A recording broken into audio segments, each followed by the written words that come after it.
All right, welcome everyone. Today, we're stepping into a masterclass that actively challenges centuries of rigid inherited dogma.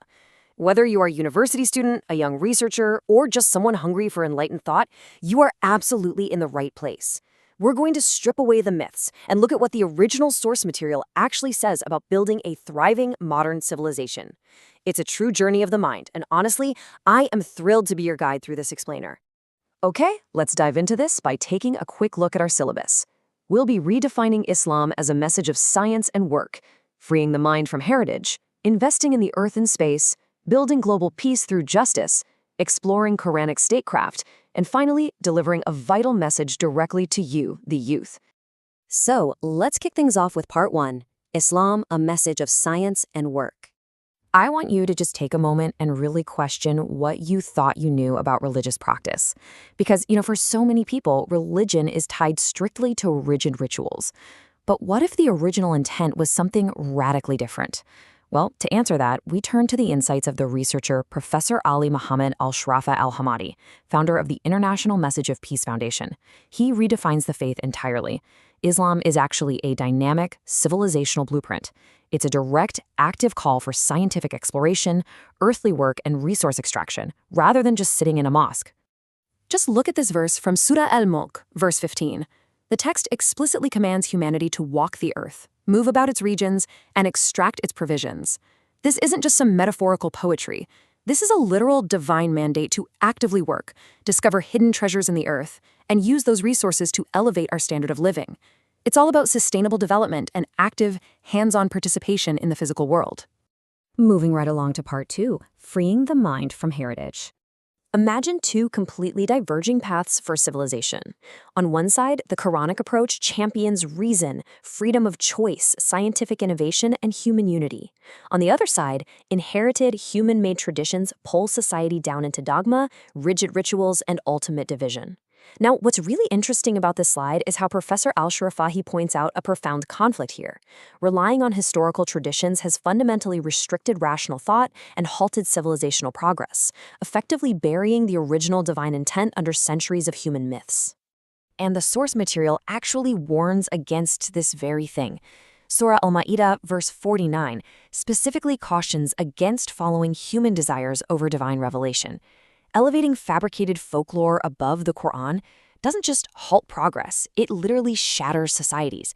In fact, following these restrictive human-made narratives over the call for rational thought is akin to following the whisperings of Satan to abandon the straight path of progress and enlightenment. That brings us to part 3, investing in Earth and reflecting on space. So, what do we actually do with our intellectual freedom once we break those chains?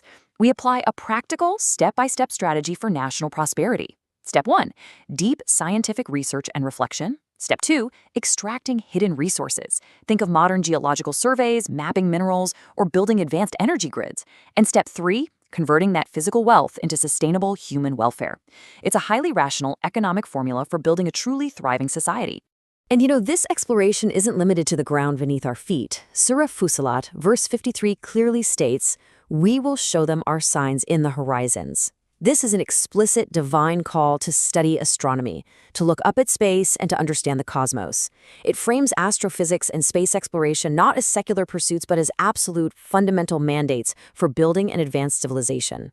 When we look through a telescope or a microscope today, we are literally fulfilling the ultimate civilizational goal. True scientific innovation, from exploring the cosmos to mapping earthly treasures, is the modern realization of Quranic reflection. By breaking free from superstition and investing heavily in hard science, we align perfectly with this grand enlightened vision.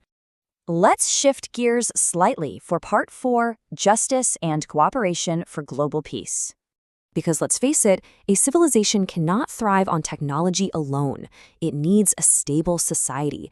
I really want you to reflect deeply on this question for a second. How does a belief system actually craft tangible, lasting human peace in practice? Well, it operationalizes it. It commands absolute justice, mercy between people, and the strict defense of the weak. So the crucial point is really the economic equity, the distribution of wealth via zakat. Think about it. Eradicate poverty, and you eradicate the desperation that fuels crime and treason. When you combine absolute justice with genuine mercy, you build unshakable domestic cohesion, which is the foundational building block for any kind of global peace. Which leads us to Part 5, Quranic Thought for Building Nations. The text provides a very clear blueprint for statecraft. It calls for shura, or consultation, which is the bedrock of democratic decision-making in fateful matters. It demands strategic defense planning to protect the nation's borders. And, crucially, it insists on leadership based on ethics, honesty, and the concept of amana, or trust. Quranic thought directly shapes sound economic policies and political stability simply by demanding ethical, rational leadership. When a nation actually applies these rational principles, it doesn't just survive. It builds long-term strategies for economic prosperity, political stability, and unshakable security. It creates a robust, secure environment where the next generation can safely thrive and innovate. And that, my friends, brings us directly to you. Here is Part 6, a message for the bright future's youth. You, the new generation of thinkers, students, and builders, you are the carriers of the amana, the trust. It is your moral responsibility to reject the intrusive dogmas of the past.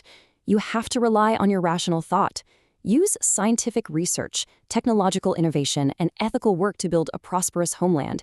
You are the ones who must bridge the gap between this divine intent and our modern reality. And this brilliantly illustrates that the foundation of this entire journey is absolute freedom of choice, guaranteed by God. Just look at Surah Al-Kahf, verse 29. Whoever wills, let him believe, and whoever wills, let him disbelieve. There is zero room for human coercion here. True scientific progress is absolutely impossible without intellectual freedom, and that freedom is your divine right. So I leave you with this final provocative thought. The path forward has been mapped out for us. It requires work, science, justice, and absolute mental freedom. Will you remain bound by the myths of the past, or will you use your rational mind and the Quran to build the enlightened civilization of tomorrow? The choice is entirely yours. Thank you so much for joining me on this journey. Keep learning, keep questioning, and keep building. مؤسسة رسالة السلام العالمية، رسالة إنسانية لعالم أكثر سلاماً.